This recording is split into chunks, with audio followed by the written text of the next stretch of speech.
मैंने पंडित जवाहरलाल नेहरू के 12 अवार्ड बनाए थे। 12 अवार्ड बनाए थे तो पंडित जी ने कहा कि ये बनाए किसने, कि सर छोटा सा बच्चा है, उसको बुलाया जाए। एक हफ्ते बाद मेरे को वहाँ पे बुलाया गया। कपिल देव को 100 में से 95 अवार्ड मेरे हाथ के बने हुए में।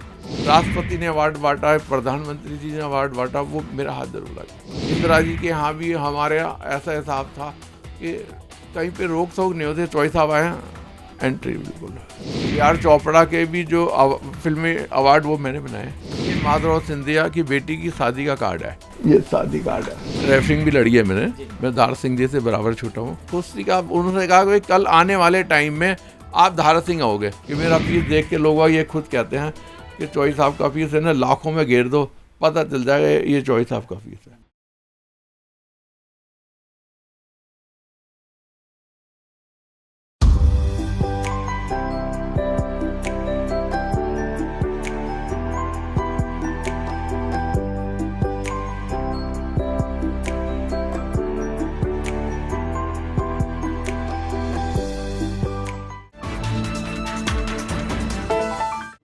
एक कहावत है कि जुनून हो तो प्रतिभा कहीं भी पैदा हो सकती है। पुरानी दिल्ली के दरियागंज में दर्जनों गलियों में से एक गली है कूचा ताराचंद। मेन रोड से करीब 500 मीटर अंदर जाने पर इसी गली में हाथ के एक ऐसे हुनरमंद रहते हैं जिनके पास देश के बड़े बड़े दिग्गज पहुंचे हैं। बड़े शहरों की सपाट और चौड़ी सड़कों पर फर्राटा भरने वालों को यह जगह भूल भुलैया सी लग सकती है, लेकिन एक वक्त में क्या मंत्री क्या अधिकारी, सब ने या तो इस गली की खाक छानी है या फिर अपने लोगों को भेजकर उस हुनरमंद को इज्जत के साथ अपने घर दफ्तर बुलवाया है।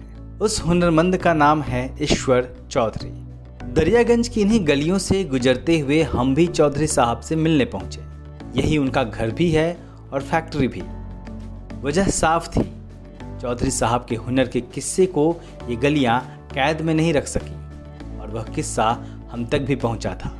ईश्वर चौधरी के पास कई किस्से हैं। जवाहरलाल नेहरू से नगद इनाम पाने का किस्सा, इंदिरा गांधी से जुड़ा किस्सा, दारा सिंह के साथ कुश्ती लड़ने का किस्सा और माधवराव सिंधिया की बेटी की शादी का कार्ड छापने का किस्सा। और इन किस्सों को वो बड़े चाव से सुनाते हैं।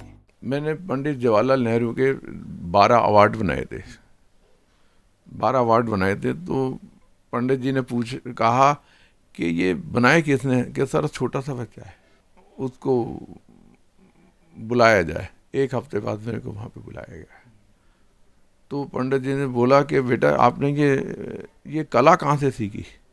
तो पंडित जी ने फिर मेरे को बुलाया एक हफ्ते बाद में कि बेटे आपने ये कला कहाँ से सीखी, कि गुरु ने ऐसे बोला और हमने इसको कैच किया। ये 61 की बात है। तो पंडित नेहरू ने बोला कला कहाँ से, मैंने उस्ताद ने ऐसे बोला और हमने इसको पकड़ लिया और अगले दिन हमने इस काम को करा।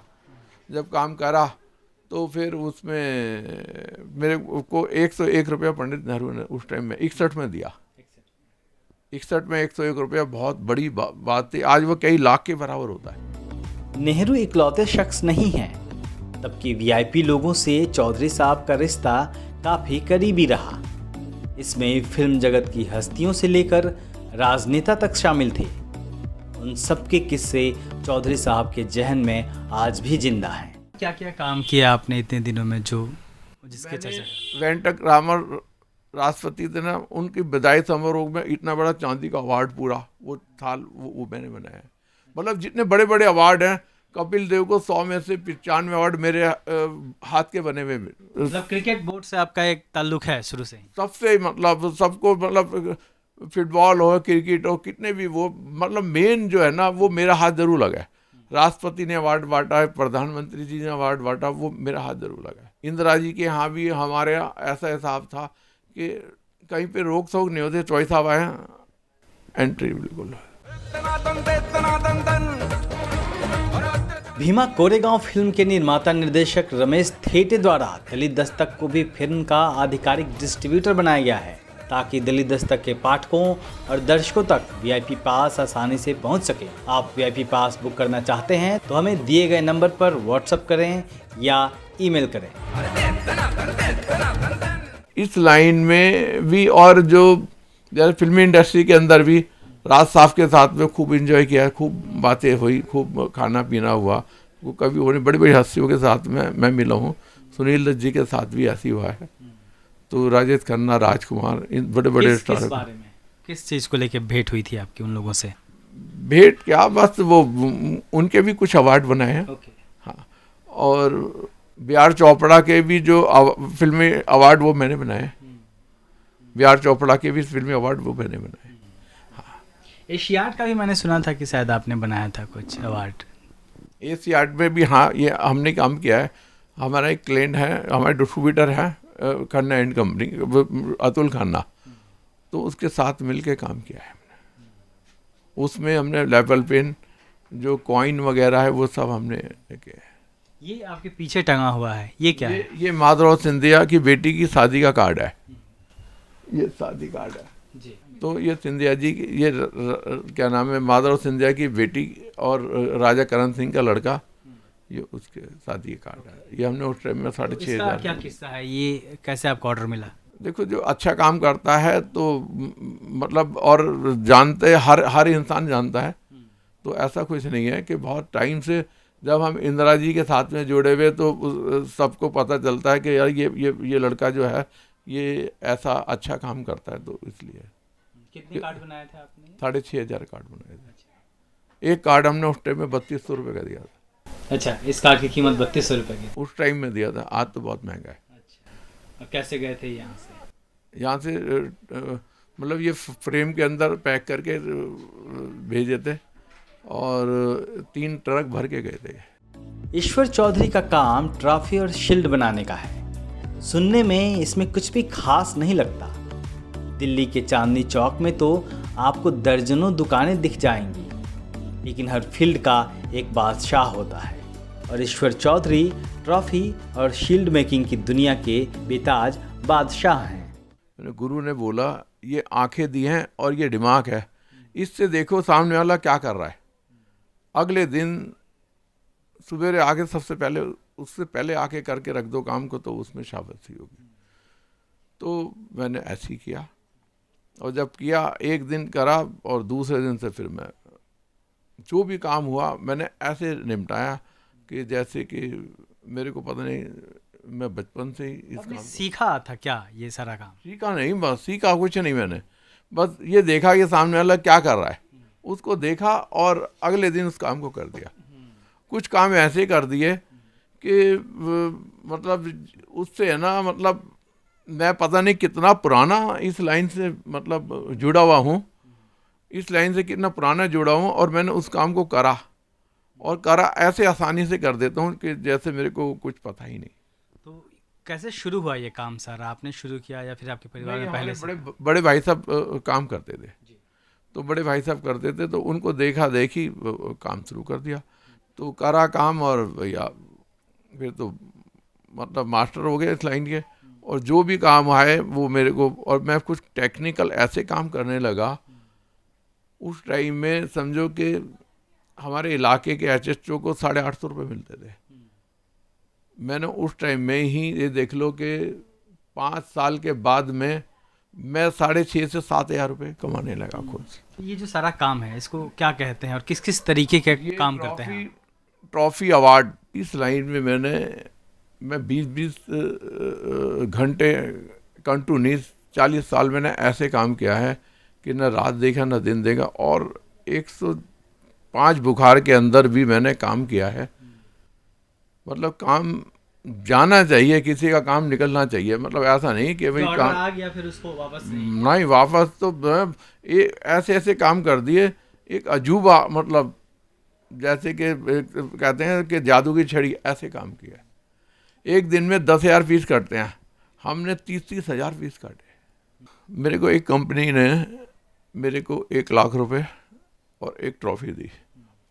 ये जो है 2010 के अंदर ये अशोका होटल के अंदर प्रोग्राम हुआ था। उसमें सलमान खुर्शीद उस टाइम में वो थे कानून मंत्री, जम्मू कश्मीर का मुख्य फारूक अब्दुल्ला वो भी थे, तो और कई मंत्री भी आए हुए थे। तो उसमें क्या काम, किस वजह से आपको मिला था, क्या किया था आपने? भाई इस लाइन में मतलब आपसे बड़ा कलाकार नहीं है। हमने बड़ी खोज की है, तो हर आदमी की उंगली एक यही उठी है कि ईश्वर चौधरी जो है इस लाइन का कलाकार, उससे बड़ा कलाकार कोई नहीं। तो मेरे को मैन्युफैक्चरर अवार्ड इस लाइन का फर्स्ट अवार्ड मेरे को मिला। क्या आपको लगता है कि आपको पद्म श्री, पद्म अवार्ड जो होते हैं वो मिलना चाहिए? आपने ऐसा इतना काम किया है। कि देखो उसमें भागदौड़ बहुत होती है। फिर कहते हैं कि भाई मतलब मेरे को लिए कोई भी अवार्ड लेना कोई भारी नहीं है, मैं भाग दौड़ कर भी लूँ, लेकिन फिर पीछे ना वो वाली कहानियाँ होती हैं ज़्यादातर कि भाई वो लेके आओ, उसके साथ का वो फ़ोटो लेके आओ। उस टाइम में कहाँ इतने फ़ोटो, कहाँ कैमरे होते थे, कहाँ इतना वो होता था, तो कहाँ से। बाकी इस लाइन में हमारे से ऊपर कोई बंदा लोग वह खुद कहते हैं।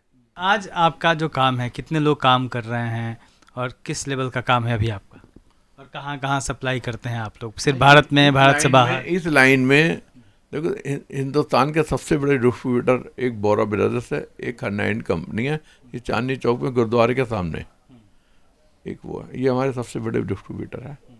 बोरा साहब जो हैं वो कनॉट प्लेस में है, तो उनका इन लोगों से ही फुर्सत नहीं होती। अब मेरा बेटा छोटा जो है विक्रांत, वो काम करता है, वो डायरेक्ट अब कुछ ऑर्डर पकड़ता है।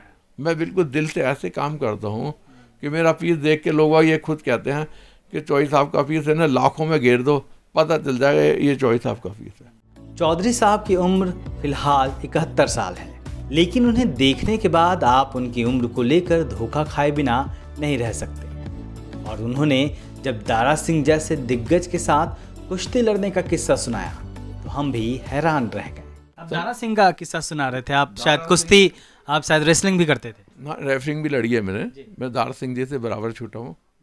दारा सिंह जी ने बोला कल के आने वाले, कब की बात है ये? कब की बात है ये? हो गए कम से कम 45 साल हो गया। कहाँ पे लड़ा था आपने? इंदौर स्टेडियम।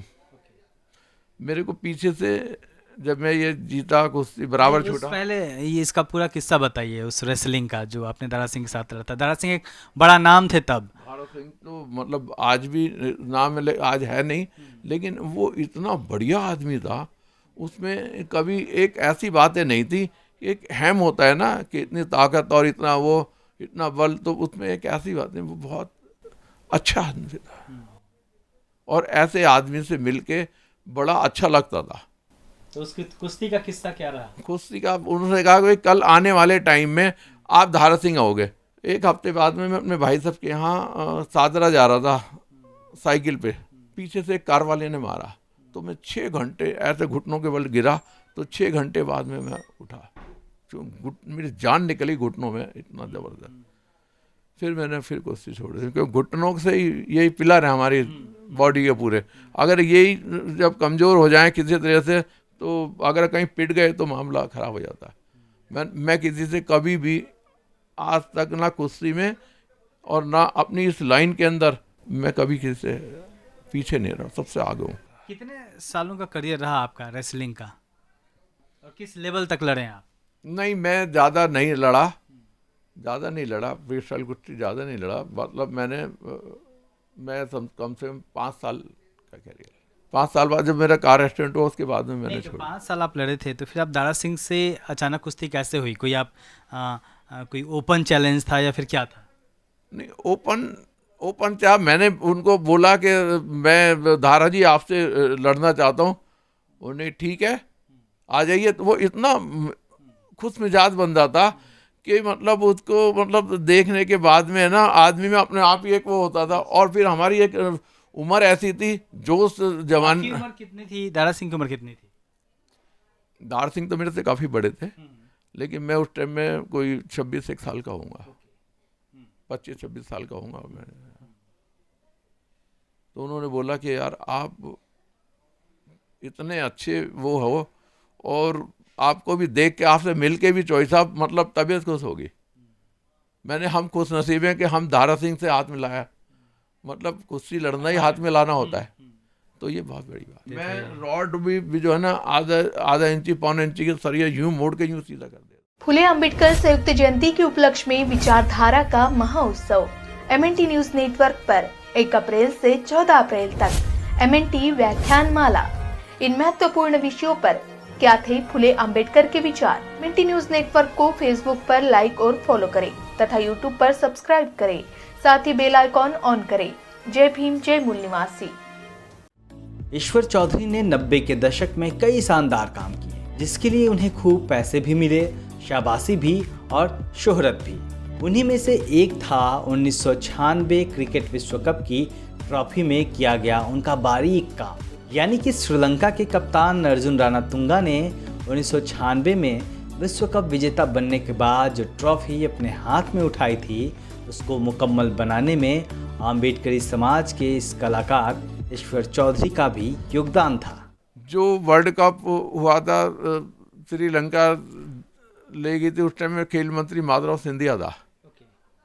तो माधवराव सिंधिया जी ने मतलब हमारा एक दोस्त था, आफिस नाम था, वो उनका जनरल सेक्रेटरी था। वर्ल्ड कप पे मैंने जो काम किया था, उसके वर्ल्ड कप तो वैसे जयपुर पे बना था, उस पे मैंने जो फ्लैग्स थे वो उस पे कलरिंग जो की थी, झंडे जो है वो मैंने करिए थे। तो सिंधिया ने अपने माधवराव सिंधिया जी ने अपने जो है कमांडो इलाके की पुलिस भेजी, 6 पुलिस वाले आगे और 6 पीछे, 3 कमांडो आगे 3 पीछे, मेरे को ऐसे सम्मान से लेके उसी सम्मान से मेरे को फिर यहाँ पे छोड़ा। तो उसी सम्मान से मेरे को यहाँ पे छोड़ा और फिर मैंने उस वर्ल्ड कप पे जो काम किया था, उस वर्ल्ड कप के मेरे को ट्रॉफी पे मेरे को 10,000 रुपये। उसमें आपका काम क्या था वर्ल्ड कप की ट्रॉफी? उस वर्ल्ड कप पे मेरा जो काम था वो उसमें जो झंडे बने थे, जितनी कंट्री के जो खेल आए थे खिलाड़ी, तो सब हर कंट्री का जो है ना झंडा था उस पर, तो वो फ्लैग मैंने करे थे। हालांकि तमाम मुकाम हासिल कर लेने के बाद भी चौधरी साहब का एक सपना अभी बाकी है। वह सपना बाबा साहब डॉक्टर आम्बेडकर से जुड़ा है। बाबा साहब एक ऐसी दौलत थी कि उनकी वजह से हम लोग इतने आगे बढ़े हैं, और आज जितना भी पूरे हिंदुस्तान में क्या पूरे वर्ल्ड में भी हम कहीं भी आज आ सकते हैं, और सारी जितनी भी वो अच्छी वो है वो सब बाबा साहब की दौलत है। और इसके जगह हम क्या कर सकते हैं कि हम में पहले जो है कहीं जाते थे, अरे ये तो वो है, इसको हटाओ यहाँ से, तो आज कहीं पे भी ऐसा कुछ नहीं है। आज हम सब लोगों से अच्छे मजबूत हैं, सारी बातें हैं तो सब बाबा साहब की बातें हैं। मैं बाबा साहब का जो है जो पार्लियामेंट पे जो उठाते हुए उंगली बाबा साहब की, मैं एक ऐसा स्टैचू मैं आपको भी दूंगा, और मैं ऐसा उस पर काम कर रहा हूँ। मैं चाहता हूँ कि बाबा साहब के ना बिल्कुल रॉयल फोटो आना चाहिए। लोग टेढ़े मेढ़े बना देते हैं, बौना सा बना देते, तो वो ठीक नहीं होता। मैं आपको बिल्कुल बेहतरीन एकदम से। इस शानदार कलाकार लाजवाब कारीगर से तमाम बातें करने के बाद एक सवाल रह गया था। मैंने उनसे वही सवाल पूछा। आप क्या ध्यान रखते हैं कि आप, जैसे ये ऐसा काम है कि तमाम लोग करते हैं, आपके क्या काम में ऐसा क्या खास है कि हर कोई आपको पसंद करता है, आप तक पहुंचने की कोशिश करता है कि नहीं चौधरी साहब को ही बनाना है? ऐसा होता है कि हम जो है ना, एक तो सफाई जो है ना वो बहुत अहम कार्य होता है, सफाई में बड़ा ध्यान, और दूसरा जो टाइम की जो कीमत है वो बहुत बड़ी होती है। हमने जब कह दिया तो हम उल्टा होना पड़े, हम उसको रात दिन एक कर देते हैं, और जब रात दिन एक करते हैं तो फिर काम। जाहिर है कि ईश्वर चौधरी जी के काम को लेकर जुनून सबके लिए एक सीख जैसा है, जीवन में सफल होने का फार्मूला है। अम्बेडकरी समाज के बीच ऐसा हीरा होना निश्चित तौर पर इस समाज के लिए भी गर्व की बात है। दलित दस्तक के लिए सहयोगी पूजा के साथ अशोक कुमार की रिपोर्ट।